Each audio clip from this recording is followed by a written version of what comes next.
on 103.9, and we'll have the video component firing up a little later on. To our international audience, hello, good evening, good morning, good afternoon, whatever time it is, but you've made a good choice to join us here live at Mount Panorama.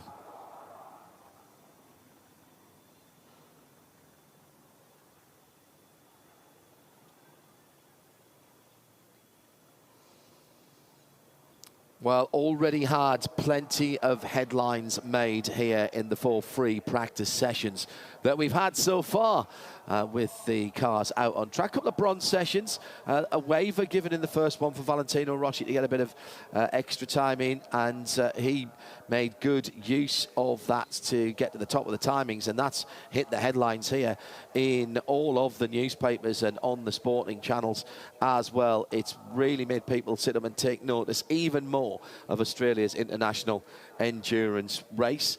So 2 more sessions to come up today before we have our pole shootout. I would think the weather is looking pretty decent for that. We'll keep an eye on the temperatures for how things are going along in terms of that, to whether we might get some extremely quick times or just some quick times. There's quick here, there's extremely quick, and then there's oh my goodness, and we could be into the extremely quick oh my goodness this afternoon. Shea Adam is down in the pit lane. Richard Crail will be joining me in the booth in just a few moments' time. Shea, good morning. Good morning, John. And come on then, the formerly Florida, now Utah domiciled girl. You did have the little cozy jacket on this morning. What's it like now? If you look out the window, you can still see me in the bright pink jacket. It's a rain jacket, but we're not expecting any precipitation to come from the sky. Please, Mount Panorama, please don't deliver that. But the good news is it is still windy. The wind is blowing from behind the pit building, so we're actually a bit sheltered here on the pit lane, and it is much more pleasant than it was at any point in time yesterday. It will be a warm day today, getting up into temperatures that are in the pleasant range for the still Florida girl at heart. But as it is right now, it's still got a bit of a nip in the air, John. The story early yesterday was that of WRT, the 46 car, and Valentino Rossi topping the session. We had that brilliant headline, possibility of Rossi and Schumacher battle for top spot at the mountain. That was Brad Schumacher, a man who could throw a wheel nut from his house to the front straight here pretty much. For yesterday afternoon, it wasn't great news for one of the cars, and I noticed that the garage door has been pulled down on the Mark Carr's Mustang. Yes, and there is no activity behind that garage door, so I'm sure Crailsy will have more of an update for us on that, for the official word coming from the organizers of the championship. But as of right now, the number 111 Mark Carr, that's the one that looks like a Mazda, that is sitting on the pit lane. That's the one with the Valentino Rossi roof that will be going for auction. Again, can't promote that enough because it's such a great cause for the Ronald McDonald charity. And that car is on the pit lane. We are waiting for the Sin to be pushed out of its garage. That's another one of the invitational class cars. And that, let's see, are they going to pull it out? We are down several invitational class cars though, John, because of course we have those 2 that I mentioned, and the 19 Mercedes, which is being run, the GT4 car. That's Mark Griffith's 19 Corporation, once again. But the invitational car that we had that was in the form of the KTM yesterday has magically doubled its engine in size and is an Audi that will run in the silver class. That's the number 50 for M Motorsport and Vantage Racing. David Crompton still one of the drivers in that lineup, and that is a wonderful noise because that's the engine of the Daytona sports car Sin being rolled out of the garage. So very happy to see them on the pit lane. I think that means we're down to 3 invitational class cars now though. Thank you, Shea, down in the pit lane. That Mark Carr's machine, the Blue 52 from yesterday, Keith Kasulke behind the wheel. Very, very scary moment for Keith. He was coming through the fastest corner in Australian motorsport, TM, Richard Crail, and came through the right-hander, went to the brake pedal to slow down as he was coming up the hill towards the Ridges Hotel, and we believe it was the left front brake disc, the rotor, that exploded on that car. Therefore, it dragged him slightly to the left, and of course he had zero retardation. Bounced up over the curb and got airborne, and made it all the way to the guardrail and the tyre wall in front of Ridges there. The car did exactly what it was meant to do. It deformed, it dissipated the energy. It did end up on its roof because it bounced back from the wall. Such was the pace that it went in there. Keith was extracted by our hard-working recovery team, and he was talking to them. And that car came back just as we were leaving on the flatbed. Actually, came back on the flatbed. The front end of that car, Richard Crail, extremely deranged. I noticed the garage door was down this morning. I take it that means that we won't be seeing that car for the rest of the weekend, and they haven't, unlike the other story, which we'll get to in a moment, they haven't got a replacement. Good morning. Good morning, Rich. Apologies for my it's tardiness all right. this morning. Lots going on Absolutely in the media centre here at Mount Panorama. Yes, you're spot on. And first and foremost, obviously, we send our regards to Keith, who will feel the effects of that for a while. There'll be an update from Mark Cars Australia a little bit later on this morning about both his condition and indeed more about the car. But as you touched on, the number one thing out of everything that went on with that incident yesterday was that the car did its job. The safety systems in that car worked very, very well, and maybe 10 years ago might not have done such a good job in protecting Keith from serious injury. So that is absolutely the key outcome of everything that happened yesterday, is that Keith is A-OK, and the remarkable safety systems in modern racing cars, which never cease to amaze me about how brutal some of the hits are, and they only get more brutal as the racing cars go quicker, but the cars are so much better at protecting the occupant and the safety systems around them. So that's the main thing, and we're looking forward to seeing Keith come back. On the World Feed TV, giving you some Billy bonus coverage this morning.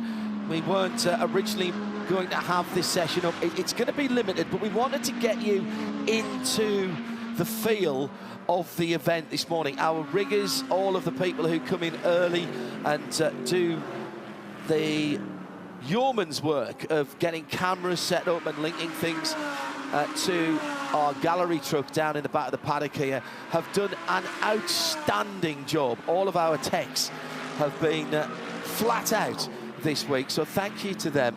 And as we have had everything set up and faxed out, as it's known in broadcasting terms, make sure that the facilities are working, hence faxed out, we thought we'd give you a little bit of additional coverage so that you can get into the mood if you're not here listening on 103.9 FM around the world, via radiolemans.com, the YouTube channels, and a couple of other syndications as well. So thank you very much to those who have come in early on what is already a long day today to cut some pictures for us here in the booth and for you further afield. It's got me really excited. I can't help it. Absolutely brilliant. At RSL_studio, and the sights and sounds now for those of you here and further afield of Mount Panorama and the 2023 Olympic Molly Bathurst 12 Hours. The other story from yesterday, which was a car swap, and indeed we've got a red flag very early on. We'll find out about that in a moment. So somebody's dropped in on the outlap with the 1 hour session. Now 3 minutes of that has been completed. Was a car swap and a class swap yesterday, and I think whatever the rule book says, really common sense officiating by everybody. There was a bit of back and forth on the race control channel about whether it was all there in black and white, but effectively we've kept a team and a set of drivers, most of a set of drivers in the race. Well, the rule book says that you can swap cars in event with the permission and dispensation of the race officials. So, yeah, people that argue it, as long as the people upstairs overlooking such things agree with it, if you don't like the decision, too bad, basically. But so long story short, the KTM Crossbow GT2, and it's really disappointing that car's not running because it's a rocket ship. It's a really cool looking thing. 90% of the world's carbon fibre resources go into building it. 5-cylinder turbo engine. It produces lots of horsepower. The thing is, the quickest car in a straight line, 600 horsepower, 285 kilometres an hour down Conrod, comfortably quickest car at the in the race this weekend. Unfortunately, Dave Crampton and the M Motorsport KTM team have been battling an engine misfire an engine drama for some time. So they could not get to the bottom of it. So KTM in Europe sent them an entire new engine, electrical gearbox, driveline system. Unfortunately, yesterday in practice 2, they had the same problem and it blew up. Fortunately, Audi Sport Melbourne Performance Centre have a spare car here, and a deal was struck very, very quickly to lease that, and they have swapped over. The best thing about this, John, and this is yet to be reported, is that that car is the very same machine that last year in the race in May was driven up from Melbourne overnight on Friday night, rebuilt throughout Saturday. Oh, really? For the Honduras racing team. No.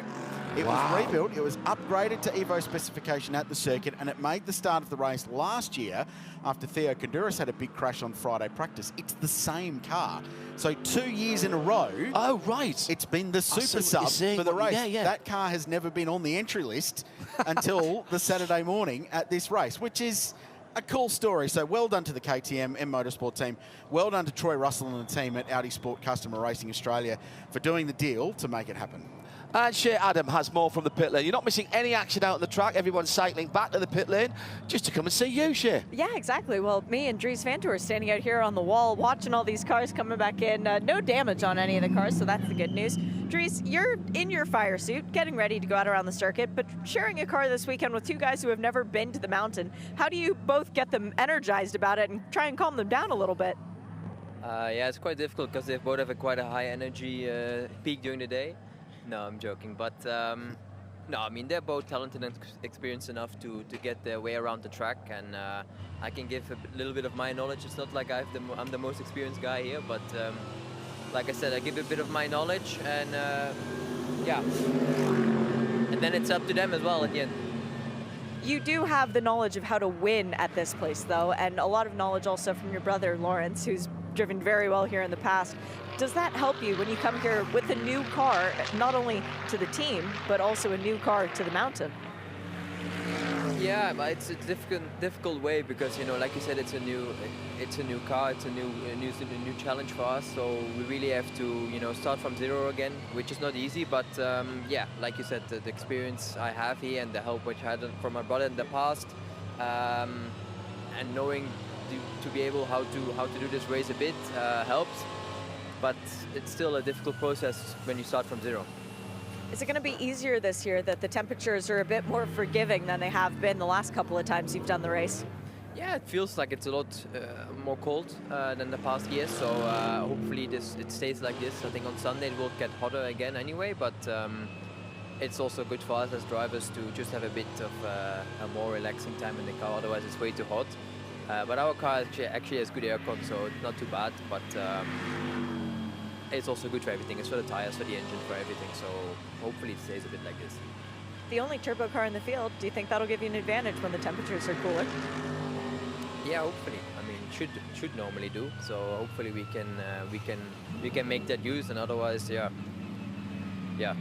we have to wait and see for the race, I guess. It's difficult to say at the moment. Thanks, Dries. Fingers crossed. Thanks a lot. Thank you. Well, if you're here at the track or watching our beautiful pictures, I mean, I know we rave on about this, but this is a great place to come and watch motor racing. It's a great place to televise motor racing, and it lends itself to television at various times of the day. You will have noticed that the 101, this is the Volante SRO Motorsport black Mercedes with the red stripes, very mid-1960s George Barras Batmobile, just needs the flames out the back. Going straight through and starting another lap here, that is a no-no. Unless that car was beyond the pit lane and in the gravel and was the cause of the red flag, which I don't think it was, they are going to get a penalty, and in fact that has been assessed. A 10-minute time penalty for disobeying red flag. So that car will be parked for 10 minutes of this session. There are 51 minutes to go as it comes into the pit lane now. And who was behind the wheels of that? Ross Polakis, all right. Harold's Valente Rosso racing car, so bronze driver, just his second year of car racing. Could be any kind of scenario that leaves a driver out on the circuit. The driver could have missed the red flag and gone around again. As simple as that. It happens. Look, it's a fundamental, but sometimes these things go wrong. Radio call, could be radio issues. We'll give them the benefit of the doubt, maybe get an explanation for that. But these things happen, so they'll have to sit out 10 minutes. And as that happens, the session goes green immediately. The difference between today and yesterday, John, is that today is not only forecast to be a little bit warmer, but these two practice sessions are 60 minutes. And the vibe I got in the paddock yesterday was that 40 minutes was 10 minutes not enough for people to work through the programs they wanted to work through in the sessions. 40 minutes just wasn't quite there. And you go, well, that's a long practice session. Don't they do too much practice anyway? Well, yes and yes, in every respect, except at a circuit that's 6.213 kilometres long and takes 2 minutes and 5 seconds to get around. So the most laps we saw in any one session yesterday was 14. That's not a massive sample size to get data, to get information on tyre wear, on tyre degradation, on tyre warm-up, driver comfort, all of the little 1%ers you need to get sorted throughout the practice session. So that was the vibe I got yesterday. How they manage these 60-minute sessions, an extra 20 minutes is 10 laps, potentially. If you want to do a race simulation, you could go out there and do 25 laps in this session and have a really good understanding of what your car is like over a race distance or a stint distance, fuel burn, tyre wear, and how they phase over the course of a stint. So that's going to be very interesting to see how they manage this session in particular. I touched on the weather as well, and yesterday was the coolest day of the week in this part of the world. It was quite warm early on. Yesterday, we only saw 21 degrees here at Mount Panorama, so it was the coolest day. The track temp was in the 30s because there was a lot of UV around. The other thing, and I had a good chat to a couple of drivers about this, is that some teams are really struggling to get their cars dialed in with a minimum tyre pressure regulation that is in for the first time this year. So when the cars leave pit lane, they must have 1.4 bar of pressure. It's about 20.5 PSI. If you're going down to the local BP servo and you use the little tyre pressure machine and you set it to 32 for your road car tyres, so they're allowed to start at just over 20 PSI. Cannot be lower than that, and it's a safety thing. So any lower than that, the tyre bulges more, the sidewall flexes, and that's where the damage happens for your tyres. So minimum tyre pressure, you go below it, you get penalised quite severely. But what it means is that you need to manage that where the tyre builds its pressure as it builds temperature over the course of a stint. And yesterday, some teams were struggling. One driver who didn't want to be named because he didn't want to give away the car brand said that within 3 laps we were over pressure. Our starting pressures were too high, so we had to change that for a second set of tyres. Another one said we went out with too high a spring rate. The car was too stiff on the tyre because of the higher pressures in the tyre, so they've had to throw springs at the car to soften the car up, because the tyres are doing less of the work in absorbing the ride on the circuit. So all these things are what the geniuses up and down pit lane are trying to unpick today before they get into qualifying later on, and then, of course, tomorrow for 12 hours. All right, before we get the fast times coming through, let's say hello to some of the international viewers and listeners who have tuned in to join us here on 103.9 FM and on the very efficient PA system around here. Right Turn Lover is right in the middle of Europe. Hello RTL. Clayton Hoffman stretched out and watching practice from Mount Panorama. Can't believe the great coverage that the whole broadcast team puts in weekend after weekend. Thank you for that. All the hard work goes on behind the scenes, Clayton. You know that. Over on the other side of the Atlantic, Tim Barnes never failed to get excited for this race. Never mind having to stay up late in the UK to watch this. It is simply unmissable, and it's using the hashtag B12HR. Good, excellent stuff. Hello to Peter Croth. He's in Albany, New York, USA. Minus 15 Celsius there. Oh, no, No. Crailsey has just literally shuddered as I said that. By the way, I mentioned right turn over. He asked this question, it's a fair question. The 10-minute penalty for the 101 Valenti Rosso Motorsport car, is that can't go out or can't touch the car. Well, if there was a penalty box, they'd be sitting in the penalty box. So I presume that they just have to sit there. Correct. The car is sitting on the pit lane, completely unassisted by any mechanic. And it does have a wheel chock behind the left rear wheel, but that's the only contact with anything belonging to the team. I'm just up a couple boxes up, the 222. This is Scott Taylor Motorsport. They're having issues with the car actually leaving the box. I think it's Craig Lowndes behind the wheel. Tried to put it in gear and move it forward. It went about 10 feet into the fast lane and then stopped, would go no further. Now the car is being put onto the dolly jacks and it will be rolled back into the garage. So I'm gonna stick around and make sure that there's not something wrong with the clutch or the gearbox here, because this is a fan favorite car with the hashtag #GetChecked on the rear wing, raising money for Prostate Cancer Foundation, not only of Australia, that's where the money is going, but they're trying to keep this message global. Yeah, that is a global campaign. We've seen it in Europe and in the US as well. That's where Steve Tenney is. He's in Maryland, USA, late afternoon there at the moment, loving the bonus coverage and getting an early vision of the mountain. Don't say thanks to us, because Crailsey and I were going to be sitting here getting excited about race cars anyway. Our hard-working TV crew have put this together and got everything done in such good time that we're able to give you some a bit of an early look, a bit of Billy bonus coverage of this session. And I need to say hola to the team at Supercars Argentina. We're big in Argentina, and I don't know why, but we've got the best group of fans over there who follow every race, not just Supercars, but the 12-hour and the 6-hour and everything else that happens here at Mount Panorama and around the country. So hello guys, as always, love you guys tweeting and joining the conversation and getting involved with our racing.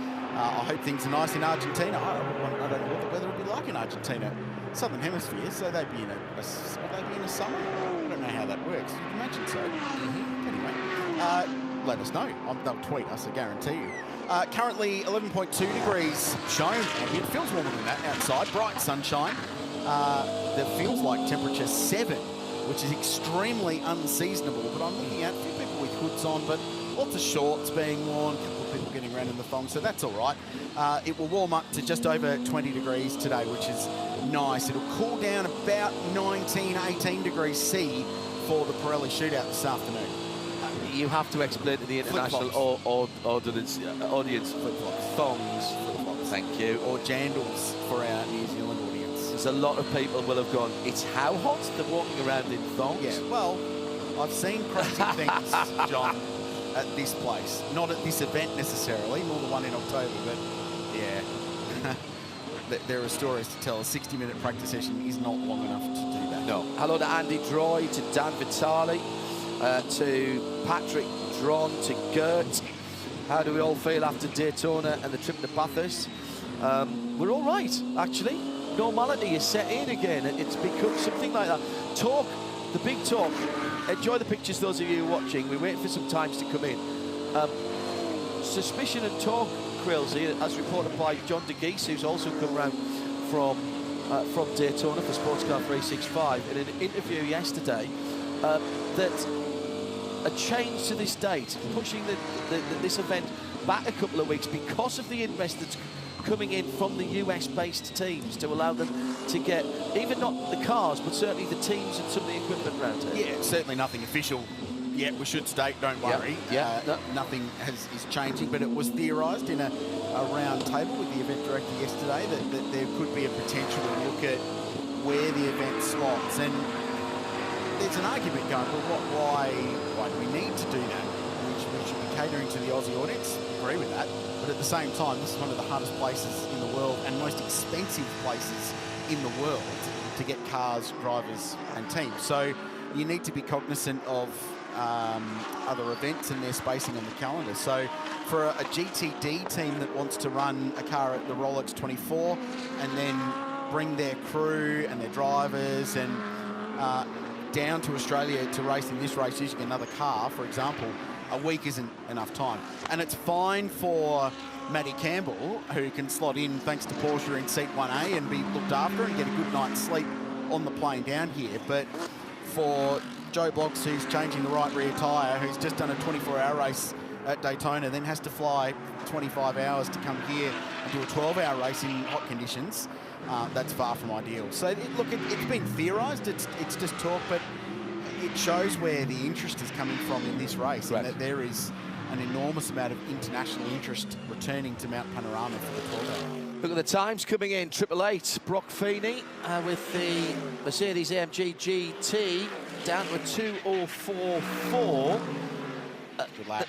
It is a good luck, Grailsy, and the thing we should point out, particularly if you're not used to watching and listening to anything that goes on at Bathurst, that 3 days ago this was a public road.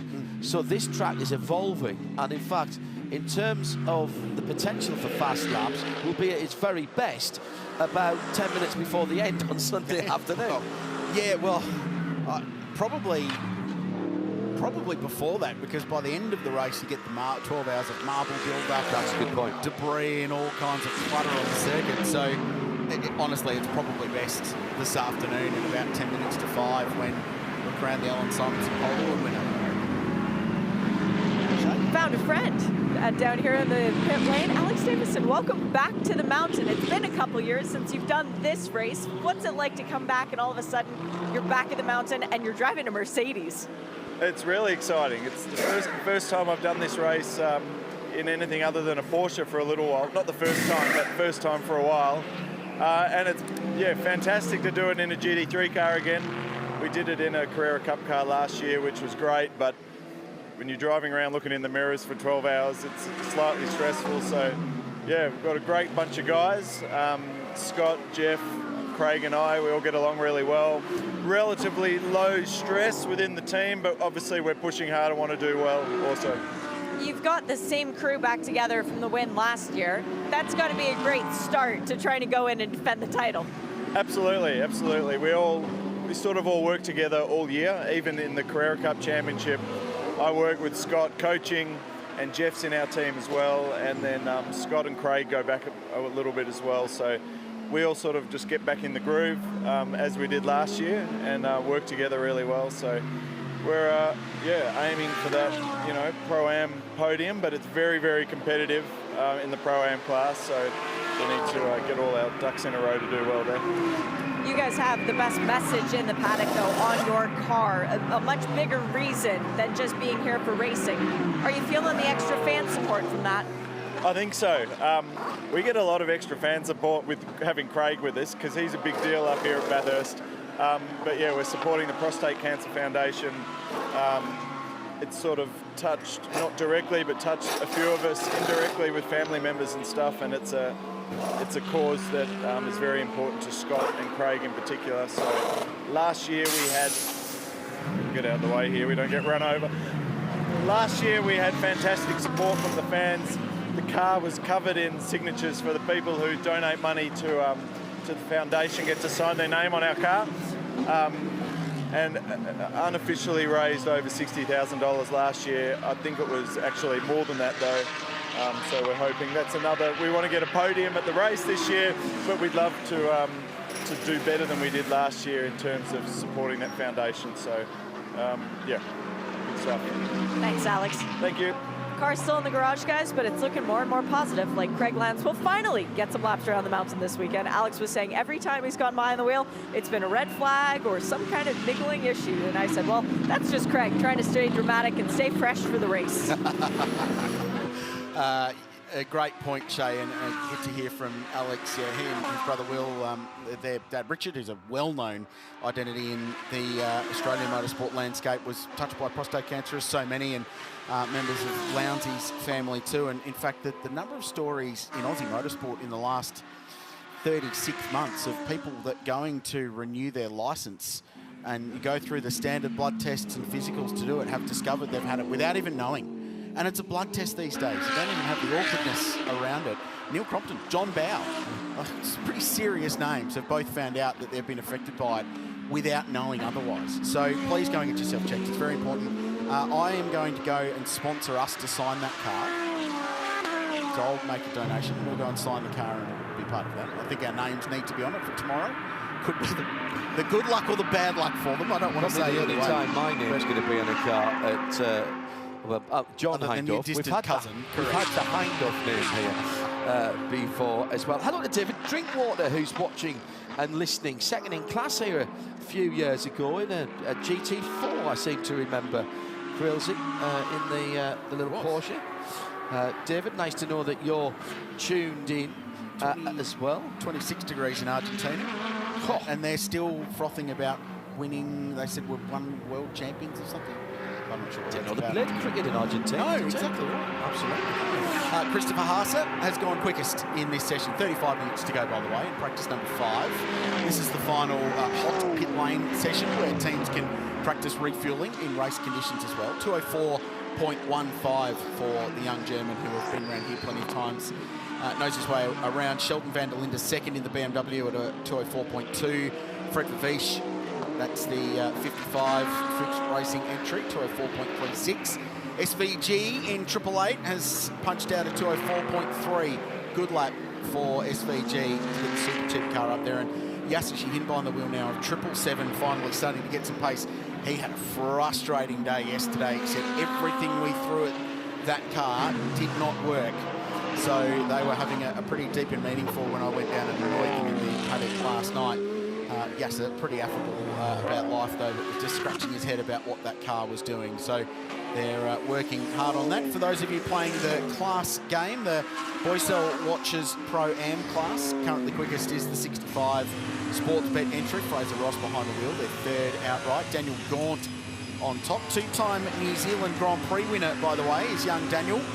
And the New Zealand Grand Prix is on this weekend. And our colleagues over in Sky Sports New Zealand will be showing that live, as well as the Bathurst 12 Hour.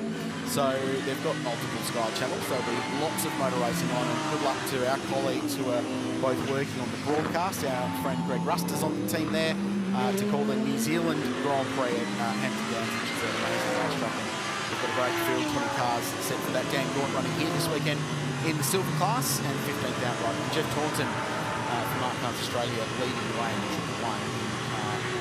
In 19th position in the leading invitational class. That's where your favourite runners run so far. Fred Vervisch, 203.95, quickest time of the day so far. First into the threes on Super Saturday here at the Liquimolly Bathurst 12 Hour. And for those of you at the circuit, A, don't go anywhere because it's all great.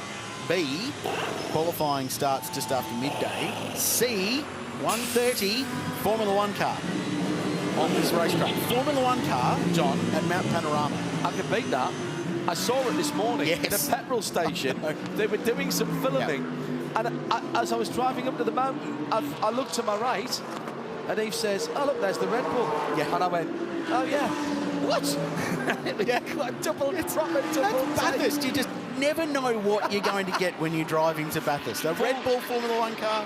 Full pit stop with the mechanics in the petrol station on the way up to here this morning. Awesome. Shit, Adam. Are you guys sure that the number 74 Audi is the quickest car on track? It was. Yeah? Are you sure? Because that's not how Audi is acting. Down here in their garage, Chris Haase still behind the wheel of this car. They are examining every corner of it, every tire, readjusting the pressures, checking the temperatures all the way across the Pirellis in 3 different spots to make sure that they are wearing evenly. The hood is up, the bonnet, I suppose you would call it, because there's no engine underneath it. They are doing setup changes to this car, namely everywhere that they can access from a mechanical standpoint. And they went in with a notepad with lap times on it. So a good old-fashioned Jeremy Shaw lap chart to show Chris Haase just what he has been doing behind the wheel and where maybe he can find a little bit more speed. They are not acting like this is the fastest car on track. They are acting like this car has a lot more speed. They just need to find out where. Well, I think it does have a lot more speed, Shay. Pole position last year, if you remember, in very, very cold conditions, was a 202.4. So right now, they're just into their early 203s. The track will evolve, and they're not at maximum attack yet, but there's definitely time to find. For those of you watching the screens or watching our live video stream, we're riding on board with the 999 Grupper M Racing Mercedes AMG GT3, one of the favourites coming into the weekend. This is a team that's been on the podium a couple of times, should have been on the podium in 2020, John. Crossed the line in that position, but got a penalty post-race for a pit lane infringement and were dropped back down to the bottom half of the top 6, unfortunately. But their strike rate here is very, very good. Hong Kong-based team with connections all around the world, and they've been a Mercedes AMG supported squad for some time. And among the highlights of the fact that we've got, as well as a rookie driver who's behind the wheel now, is that we've got this combination of Mauro Engel and Raffaele Marciello in the same car, driving together at Mount Panorama, two of the most experienced, speedy, exciting to watch Europeans that have ever been in this race. And this is a really good combination. And right now, the 999's just bumped up to second position with a 2:04.0. Good lap. Fred Vish still shown on top. That 74 car Shea was just talking about just leaving the lane. Christopher Haase still behind the wheel. Jamie Whincup up to fourth in the 99 with a 2:04.2. That's the Boost Mobile entry run by 888 Race Engineering. The BMW of Sheldon van der Linde shown in fifth position, as Jamie Whincup goes to the top. Good lap for J-Dub, 2:03.9 for the Mercedes AMG. So 888 now starting to get a flex on, and immediately bumped by Jules Gounon, who is immediately bumped by Thomas Preuning. And now there's big chunks of time as the circuit rubbers in, the UV gets up, and these drivers get on top of the cars. Preuning with a 2:03.4. So now the goalposts are starting to move quite significantly in this practice session from a lap time point of view. Still 30 minutes to go. Just a couple of minutes ago, the number 77 AMG Mercedes GT3 with a bit of sandpit sightseeing, as Scott Fitzsimmons has said. Hello, Scott. Good to see you last night down at the Ox, and thanks to the collective for turning out in force, and Shakedown for allowing us to sort of piggyback on their party as well. Great to see so many faces again after 3 years away, and it is clear to me that the excitement and the anticipation for this event is as high, if not higher, than ever. B12HR, hashtag B12HR at RSL_studio, and plenty of people in the UK listening in just after 10 o'clock there in the evening yesterday, of course. So we're speaking to you from your futures, and it's good. It's good. Yeah, no, it's going to be fine. Can report it's okay. Yeah, Europe, of course, an hour beyond that as well. So that's just after 11 o'clock on a Friday night. Maybe people coming in from an evening out. For those of you in the US, well, mid to late afternoon. So an opportunity for you to tune in this evening, settle yourself in for you as we go towards free practice 6 and then the shootout itself. And we've got some further race coverage this afternoon of the supports as well that you'll see on the stream. And trust me, if you haven't seen the support races here before, you are in for a treat. Don't disappear once we get running later on this afternoon. Combined sedans has been mega. Formula Ford this morning was a dead heat at the line. 3 cars. Yeah, correct. Formula Ford at this place, it's like the Mazdas you were calling it Daytona last weekend, where you want to be fourth coming onto Conrad on the last lap. Can you imagine what a field of 40 Idemitsu Mazda MX-5s round here would be like? We need to do a flyaway race for that. I am going to speak to Jonathan at Mazda USA and see if we can get the Cup cars down to this. That wouldn't be any fun at all. No fun at all. All right, it's Richard Krill and John Hindorf with you. We are into the second half of this 1 hour practice session. Good to have your company wherever you are, here at the track or further afield. Don't forget that hashtag. Hello to Jesse Young. Enjoyed meeting you last night as well. Gareth Evans has tuned in. John Hepburn asking why is the live stream in 2 parts. Several different streams for the different sessions today. The race will be covered in its entirety. We're not stopping the race in the middle to change over streams. So long as you keep tuned in, you will see all of the race, John. So just checking the times coming in. Faster one last time around for the BMW M4 GT3 of Augusto Farfus in the WRT number 46 car. That is the mainly white car with blue and red. And the big yellow stylised 46 machine That is Valentino Rossi. Hit the headlines this morning. Front pages of some of the papers around these parts. Valentino Rossi. Now a BMW driver. New fastest lap for a man who knows how to win here. Jules Gunon in the Mercedes-Benz AMG GT3, the 75. That's the defending champion car. Won here when this event last ran. So that was 9 months ago, wasn't it, from here? I won't fall into that trap. The Sun Energy 1 machine. Kenya Bull has... he's bullish. He's bullish about this. They had a decent run going at Daytona. Didn't quite work out the way they wanted to. He's on home ground here, literally. He's brought a property around the circuit here in recent times, so he's sleeping in his own bed, and he's invited everybody to the party on Sunday night. Win, lose or draw. Even if they don't know they've been invited. Yes. Yes.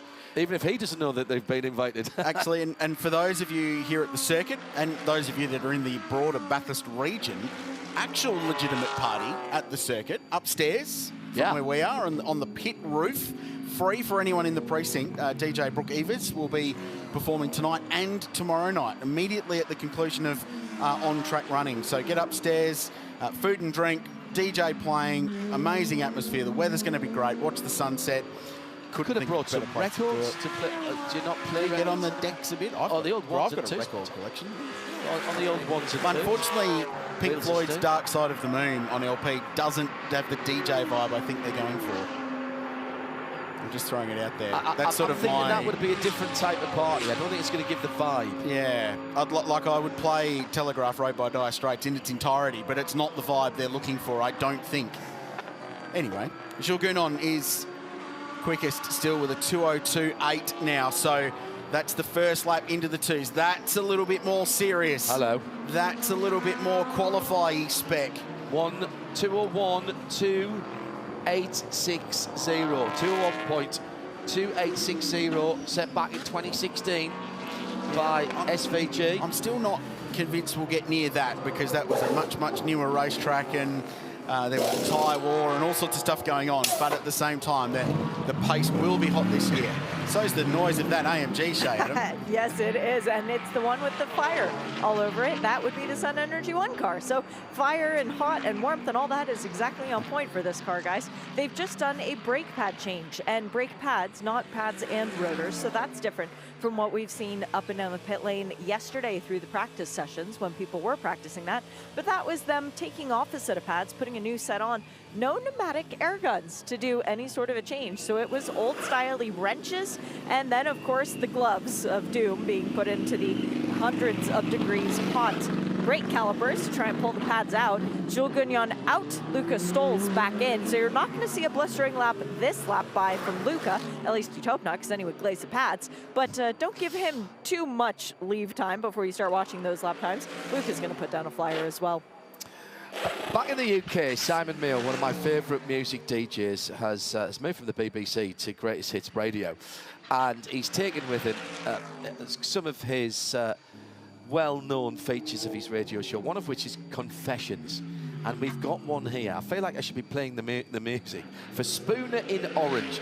This is when people ask me down here, and I've been asked by everybody that we've done interviews with this week, what does Bathurst mean outside of Australia? How big is it internationally? Spooner in Orange, who is one of the Orange Army, thank you to all of our marshals and volunteers, has just said, that moment when you tell your work colleagues you have to leave the dinner table early because you're tired, but really you're racing back to your hotel room to catch some endurance racing from into the future tomorrow at the Bathurst 12 hours.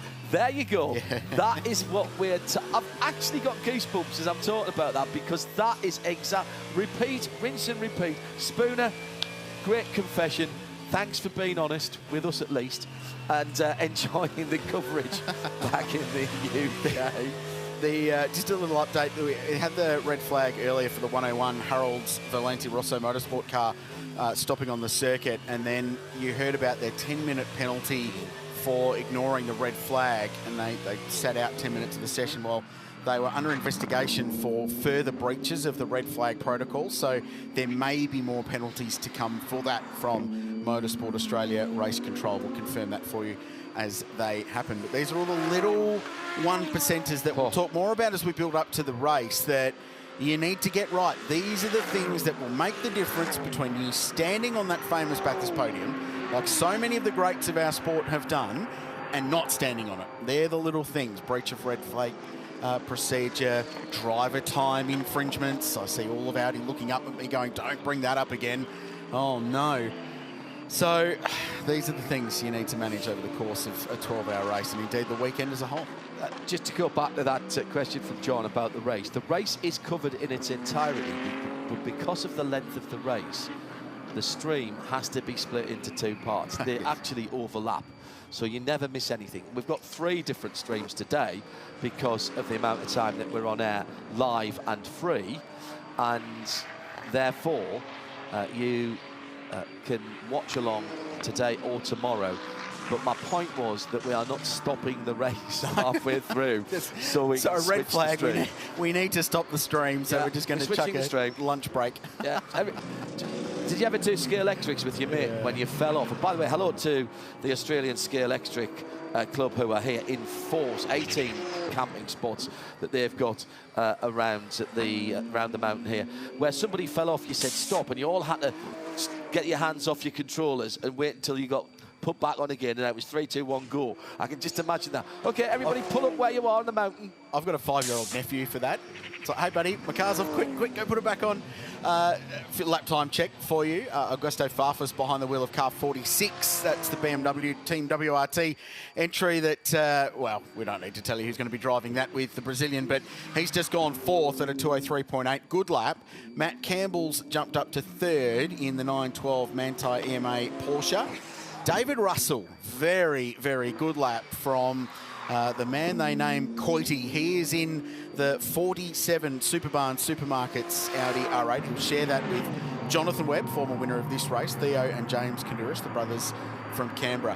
David Russell has gone to 2nd at a 2:03.4.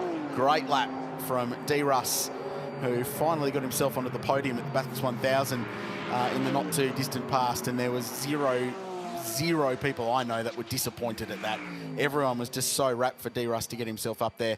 Theo Kanduris has just jumped behind the wheel of that car. Maro Engels currently in the 999 in 5th position. Liam Talbot behind the wheel of the 65 Sports Bet Audi in 6th. Richie Stanaway, cool to see Richie in the race for the first time, finally getting some laps. The experienced Kiwi spent 4 seasons in the FIA World Endurance Championship as an Aston Martin factory driver, open wheel superstar for a time, came to supercars in Australia, spectacularly won the Sandown 500, and then the wheels fell off a little bit and he all but retired from the sport. Brought back last year for a wild card in the Bathurst 1000 with none other than Greg Murphy, which was very cool. They finished 11th in that race, and now linking up with Triple Eight. He replaces Garth Tander as Shane Van Gisbergen's co-driver in the great race later on this year. Brad Schumacher in the 55, the local boy for the Fuchs Racing Schumacher Motorsport Premier Audi in 8th position. Patrick Niederhauser getting some laps in the 74. That's the Audi Sport Customer Racing entry, factory drivers, and then rounding out the 10. At the moment, Shane Van Gisbergen chocking some laps up under car 888. Renowned photographer, well Irish Kevin, listening from Northamptonshire, not envious at all. Yeah, right. I know you are, Kev. So I'm missing you, mate. And also Joey Morgan, who's tuning in from Harrogate in Tennessee with his 7-day-old son. His formal racing education begins with the Bathurst 12 hours. Oh, yes. Yeah, that's top parenting, that, crazy. Top parenting. Because that youngster is going to get used to the sound of racing cars at a sensible volume, and as his little eyes are developing, he'll be seeing bright colours. I like that. That's brilliant stuff, Joey. Nice to know you're tuned in. Hashtag B12HR. That's B12HR. Crailsey and Hindy in the booth. We've got 17 minutes to go. Shea Adam down in the pit lane. Are we back to doing a programme of work? No, we are not, Crailsey, because more fast times coming in. The screen lighting up with greens at least below that Luca Stoltz time, or at least that 75 AMG time of 2:02.828. Plenty of people finding pace on the mountain.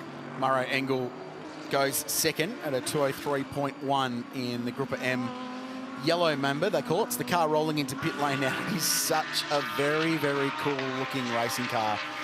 You certainly won't miss it. Bright yellow, goes everywhere. The AMG strong, his final or middle sector of the lap in particular was very, very good. That's across the top of Mount Panorama from the Audi Sport cutting to BMW Forest Elbow it is this year. So good lap from Maro, 2:03.1. Still only the one driver in the 2:02s in this session, and that was Gilles Gounon behind the wheel of the 75 Sun Energy 1. So Mercedes AMG 1 and 2, Audi 3rd, Porsche 4th, BMW 5th.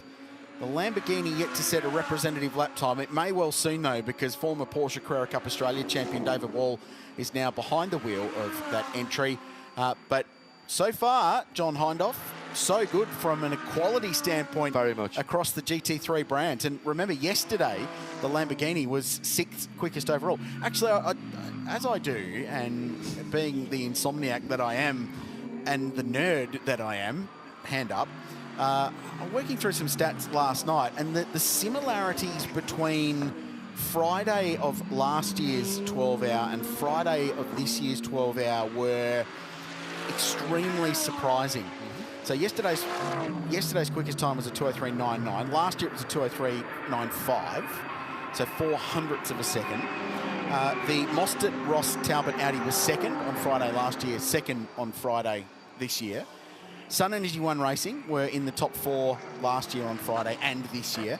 And Wall Racing was 6th overall in Friday practice last year and 6th overall in Friday practice this year. And I think there were more of them. I just ran out of spaces on Twitter to note them down for future reference. So eerie similarities. What we're seeing today now is that with the good weather conditions that we've got and the competition within this field, will move those lap time benchmarks pretty significant further forward than where we were 9 months ago in pretty horrible weather conditions.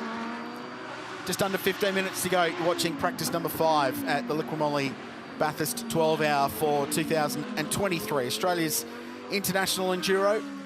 In Australia from 12:30 today, we're live on Fox Sports, KO and the 7 Network, Sky Sports New Zealand and around the world, live streaming partners. We'd love to have your company. If you're here at the circuit, 103.9 FM is the frequency. Ignore the number I gave you yesterday. It was wrong, 103.9. No, that's what you gave us yesterday. No, I gave you, I gave no, a bump steer early on. Early on, you were doing a discount yesterday. Several megahertz short of $1 there.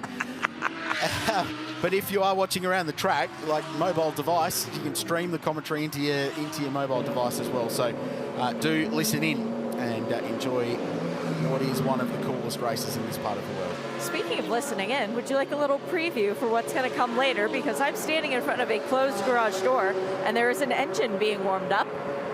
Yeah, that's a Formula 1 V8. There you go. Just wanted to tease you guys a bit. No, but no more. More, please. Well, I just turned it off now. I didn't turn it off. Sure, you've turned it. What did you turn it off for? I hit the big red button. Don't hit the big red button. What's this big red button for? Don't touch that. It'll take us off. You remember that? I remember that. That was Battalion on a few years ago. Well, guys, I was going to jump in with an interview with one of our favorite driver, team owner, just general people from around the world, Earl Bamber. But guess what? He's wearing a fire suit, and he's being put to work. No, he's not going to drive the Porsche that is for Grove Racing this weekend, being run with EBM as well. The big light fixture in the front grille representing his company and organization. He is the driver change assistant for this weekend. So in his fire suit, and then the team manager came over and said, hey, if you're going to be doing driver changes, you need gloves and goggles too. And he goes, well, where do I get those?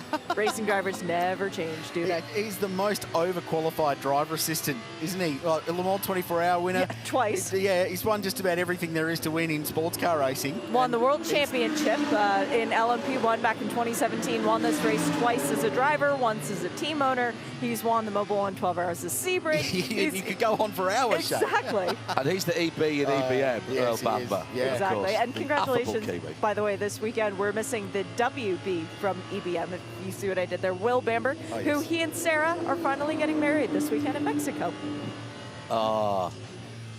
That's fantastic. A great week. So undoubtedly we'll be tuning in at some stage. The time zones work all right for Mexico. So if they've just had the ceremony, maybe, you know, just before they go and have the evening. One of the more surreal moments in my life involves Will Bamber. I was calling Carrera Cup Asia in 2018. And the final round was in Shanghai, and we went out on Sunday night in Shanghai. A city of 20 million people. There are as many people in Shanghai as there are in Australia, and we bumped into him randomly on the street. Of course you did. What are the odds? Completely and utterly random. I'd say 1 in 20 million. Well, yes, thank you. It was a rhetorical question. Thank you very much. Hey, look at that time from the number 47 Superbarn Supermarkets, Team MPC, Audi. Well, that was Dave Russell earlier.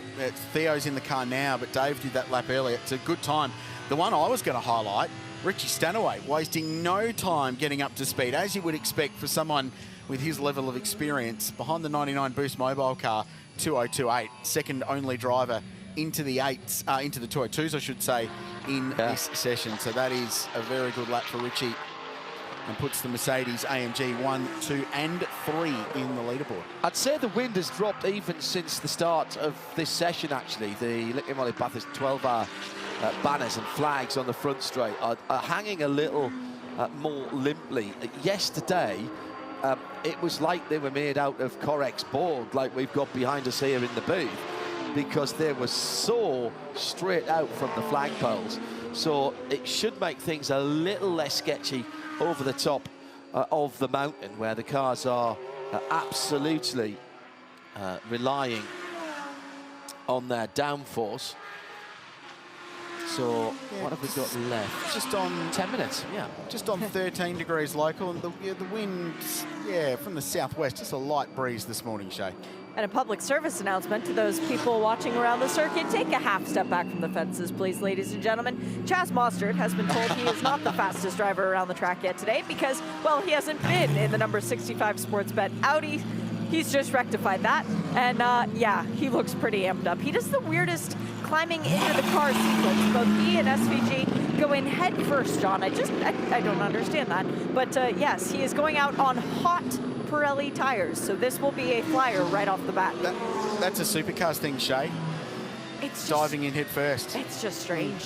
Yeah. It depends on the car.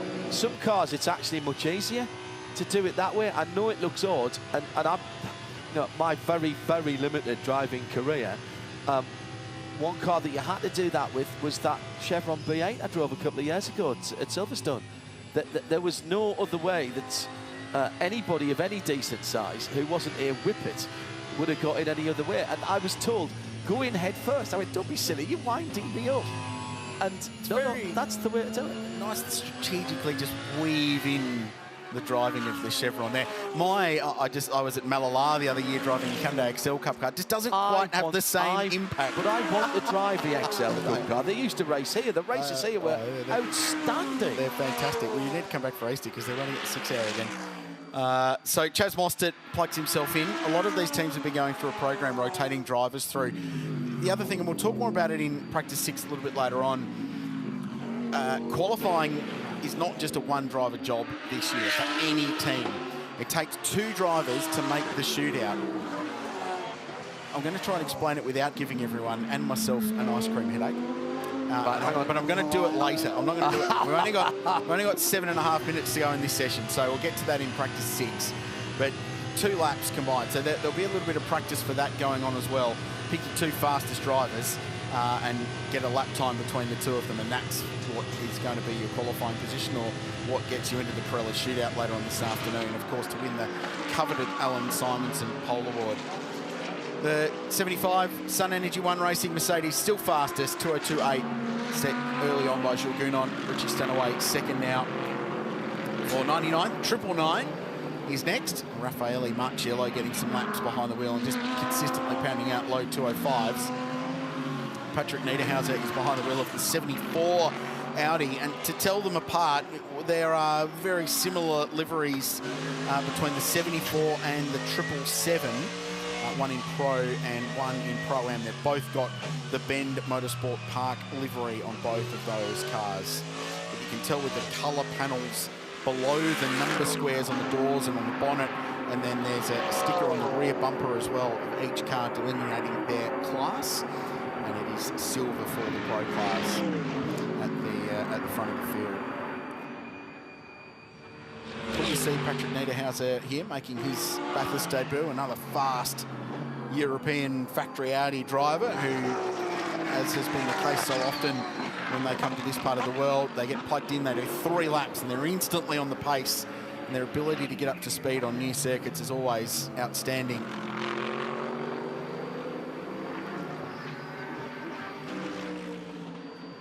Last 6 minutes, Crilsey. Are we going to see some quicker laps? Still, I wonder if they're just winding Rafael Marciello up. Seeing bad things about his family. In the 999, yeah, so come on, mate, come on.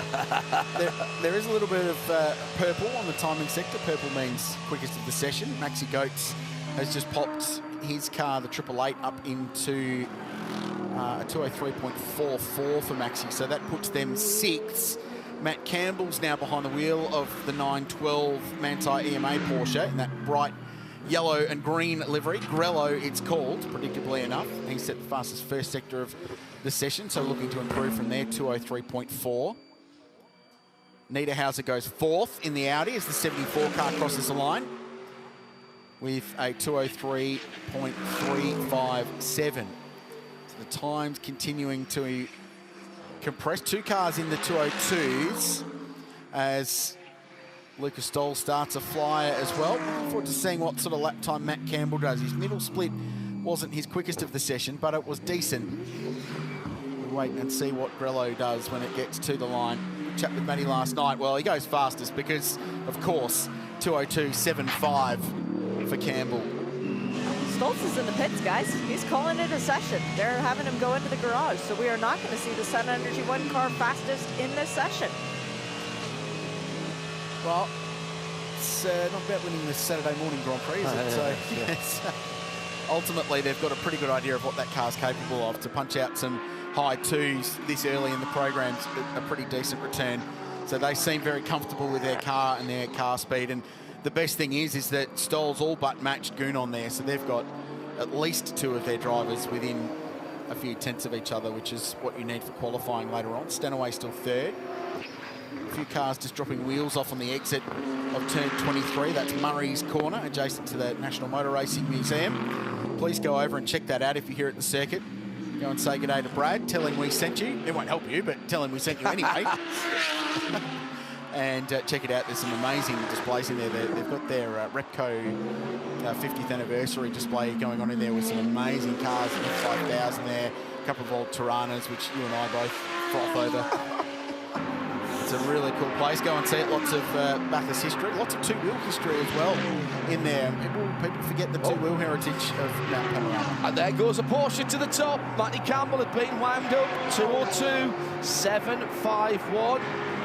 The Australian Porsche superstar, hot foot from the 963 prototype at Daytona. He hasn't forgotten how to drive the 911 GT3. That is the outgoing model. This is the last time we'll see that car here as a Porsche factory or semi-works entry. There's a brand new version of that car out, which will be here next year. Yeah, he did that lap and he's just peeled into pit lane now, so that was a qualifying. Didn't need to go any quicker than that. I think that was a qualifying sim, wasn't it? Yeah, I mean, 202.7's not going slowly around this place. Yeah, it could have been. That car's done 17 laps in the session, like we touched on, and actually of the leading cars, that's not the most. Some cars have done 20 laps in this session so far.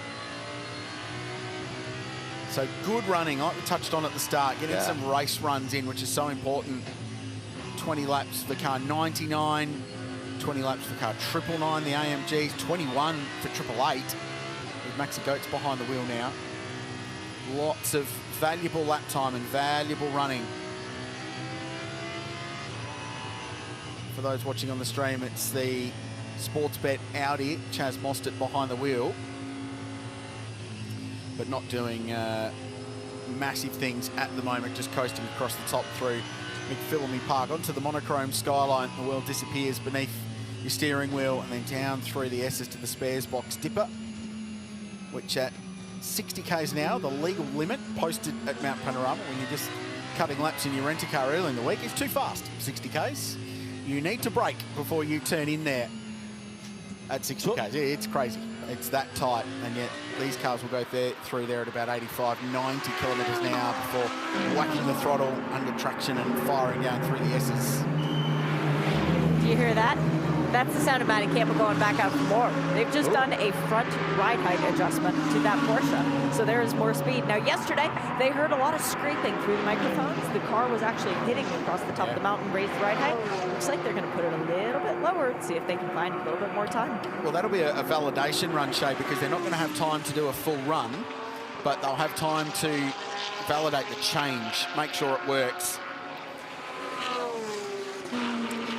So 18 laps for that car. There's only a few minutes left in the session, so they're not going to have time to actually go and do a flat-out lap. They might get an out lap and then an in lap at least, which should be enough to validate the change. Yeah, they were another team yesterday just playing with springs, playing with ride heights, a lot of with the minimum tyre pressure rule. A lot of the cars were either bottoming out a lot or they weren't low enough. There is a minimum ride height for these cars, that the balance of performance, the adjustment system that allows a rear-engine Porsche and a mid-engine Audi and a front-engine Mercedes and a turbocharged BMW to all lap within a few tenths of a second of each other. They have to comply to that, but you can still adjust within the parameters of your balance of performance. The second covering the top 8 cars in the order as the checkered flag drops. The fastest lap is a 2:02.75 set by Queenslander Matt Campbell, who not only in less than a decade has gone from nowhere to being a factory Porsche driver, but has gone from that to becoming a driver for Roger Penske as well, just to complete the sweep. Running in IMSA's new exciting GT3 class and an amazing new Porsche this year, having contested the Daytona 24 Hours last week. He very pleased to jump back in a GT3 car. He says genuinely loves driving these cars, even though he's a prototype driver now, loves driving them. He's got a couple of races on his agenda and to-do list this year. Yeah. He told me that he would love to get back to the Nürburgring as well. He says that place is just hectic in these cars. I think that's a more than a strong possibility, to be honest. I was talking with Time to Track on, when was that, Thursday? And that is available for you to download from radiolemans.com and our Bathurst 12 Hours 2023 page. All there for you. The sound of the school children screaming over the top of the GT3 cars as they were so excited as we were driving down the town will live long in my memory. But Matty said it is a bit akin to muscle memory. He's jumped out of the 963 machine and come straight round here, but it is a bit like muscle memory, and in some ways I think it helps that this is the outgoing car and not the new car. The new car not eligible here quite yet because it hasn't gone through its all of its homologation and its BOP. So I think it might help. But as you pointed out yesterday, Krillsy, the last time that Porsche were farewelling, if that is a word, it is now, I've said it. No, it is. Nick Damon in the dictionary now. Last time they were saying goodbye and retiring a particular version of the venerable Porsche 911 and their race cars, it did rather well here. Quite famously. Hello to Jake Dennis, if you're watching, though. Jake did share his pole lap, which unfortunately never counted his shootout lap that year in 2019 in that V12 Aston Martin, which was one of the great laps. I think it was a low 2:02.4. Unfortunately, they had a technical issue with that car and they were excluded from the shootout, which handed pole to Raffaele Marciello and Group M Racing. But it was a great lap. And Jake fought so hard there, but a Porsche on fresh tyres with a fired-up Matt Campbell behind the wheel carved them all up and won that race. Porsche's first win at Bathurst. Just at the end, speaking of Marciello, on the 22nd and final lap for car 999, went to 4th. So a 2:03.16 for the Swiss driver, just behind Richie Stanaway and just in front of Patrick Niederhauser. And at the end as well, Dries Vanthoor popped the 32 BMW. That's the Shell Helix-sponsored car into 8th position at a 2:03.6. So they're starting to build up the pace for the two BMWs, which have never been here before. And he pipped his teammate Maxime Martin by just a few tenths to go into who was 9th place in the 46 car, which of course he'll share with Valentino Rossi and Augusto Farfus. I think it was Farfus who did that time in the 46 early on. Chaz Mostert didn't get a real shake at it in that session. He jumped in right at the end, more for driver change and pit stop practice than anything, I suspect, but ended up 10th within 1.1. A 2:03.8 for the sports bet car. That car's probably got a second up its sleeve easy. So Chazzy will do Chazzy things a little bit later on. Chazzy doing Chazzy things. It's what he does. Always very good. We're going to throw down to Shea just for a moment. We're just waiting for Matt Campbell to come back into the pit lane. He's in. He's in? Yep. Well, let's see if we can throw down to Shea and get a word either from Matt or for somebody in that 912 Grello Manthey car. 2:02.751, the fastest time for the 2023 Olympic Moly Bathurst 12 Hours 5th free practice session. Fastest time of the weekend so far, John? Am I correct in saying that? Yeah. All right, good. So I'll be able to tell Matt that. He got out of the car, took his helmet off, and went straight over and was bombarded by crew members, and he's still making smacking noises with his hands. So I think they are still a bit concerned about the ride height. Maybe they were raising it when he did that lap and then tried to figure out if maybe they could just lift it up a little bit more to save the floor. But I know that's something that they were working on a lot yesterday. He's got 2 engineers around him and his 2 co-drivers. So he's in a pretty intense debrief. Do you want me to wait him out, John? Yeah, I think we've got a moment or two, Krillsy, haven't we? Yeah. Before it would be good to hear from him and find out how the track is evolving and how their thinking is evolving as that goes on. Wave the microphone in his general direction. He's normally very good. He's not even staring, honestly. And Matt's normally great at that. So he's very good at staring. He's having a really intense debrief with the guys. So I'll open my mic when I got him. Yeah, I'm not surprised at the debrief though, based on what everyone was saying yesterday about how they're all battling with getting these cars working with this tyre, the new Pirelli DHF tyre, which we've never run here before, coupled with that minimum pressure rule that is in place for this year with the track conditions.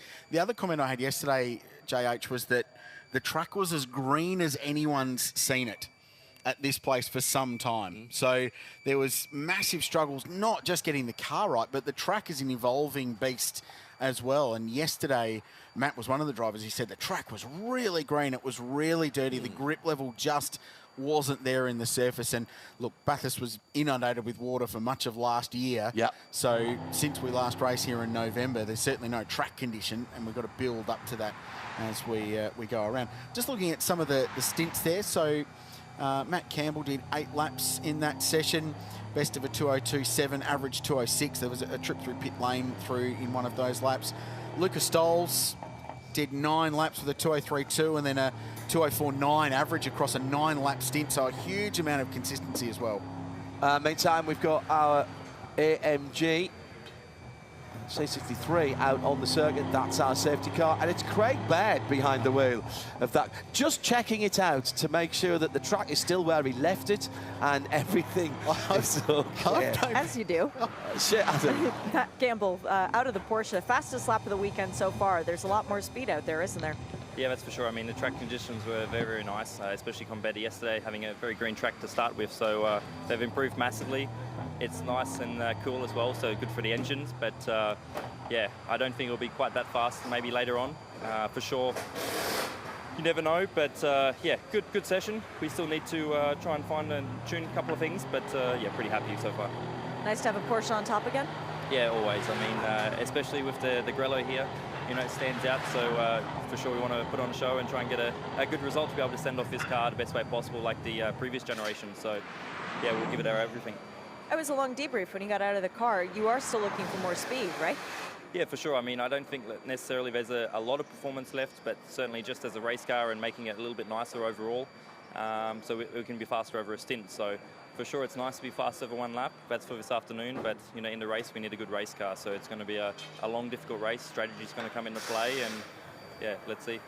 2019 race winner, 2020 pole winner. He knows how to get it all done here. Fastest man on the mountain so far this week is Matt Campbell, and the Grello Manthey Porsche GT3 R Spec 2, it says on my timing screen as well.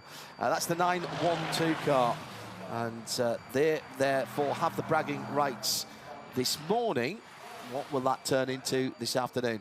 Well, you don't have to wait too long, and you don't have to keep asking yourself those questions about what happens next, because we'll have the next And final free practice session, FP6, coming up in sound and vision from here at Mount Panorama later on today, and then we'll roll into our full live TV coverage. And for the internationals, of course, we will have the world feed for you as well. It's all coming up today on Super Saturday as we set pole for the 2023 Liquid Moly Bathurst 12 Hours, and it's live from Mount Panorama.